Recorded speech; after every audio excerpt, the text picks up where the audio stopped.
thank you for joining us. Welcome to the program.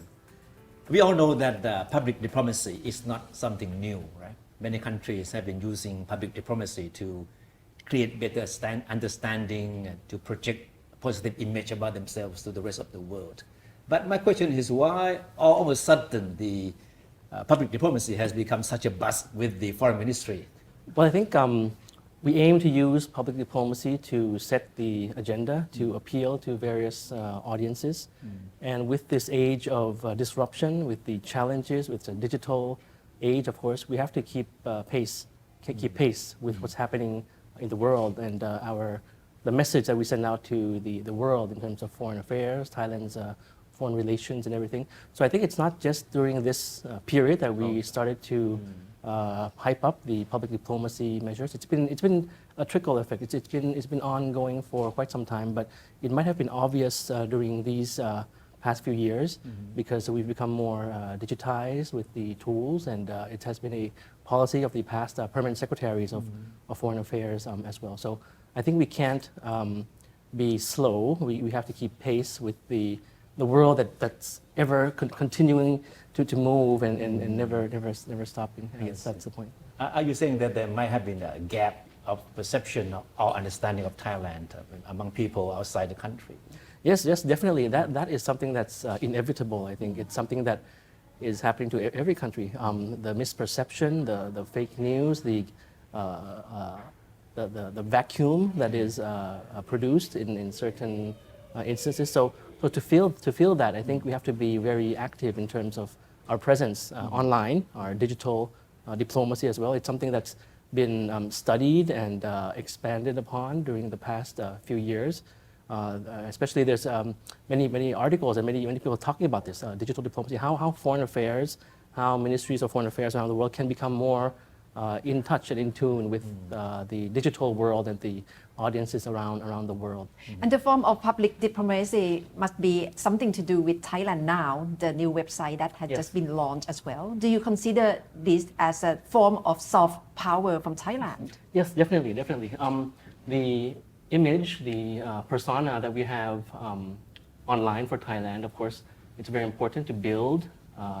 So the website that was launched last week, it's by support of the foreign ministry.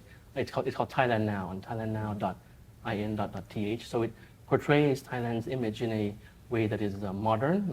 It involves all the lifestyle, cultural news, our soft power, and just projected in a more appealing light. So that's the objective of why we supported this portal, so that the Thai narrative can also be more widespread than a narrative of Thailand, but written by people who are non-Thai. And so far, what's the perception from the website?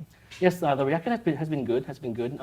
Some people, of course, see the link with the foreign ministry, but I think that in the long run, it will be quite effective.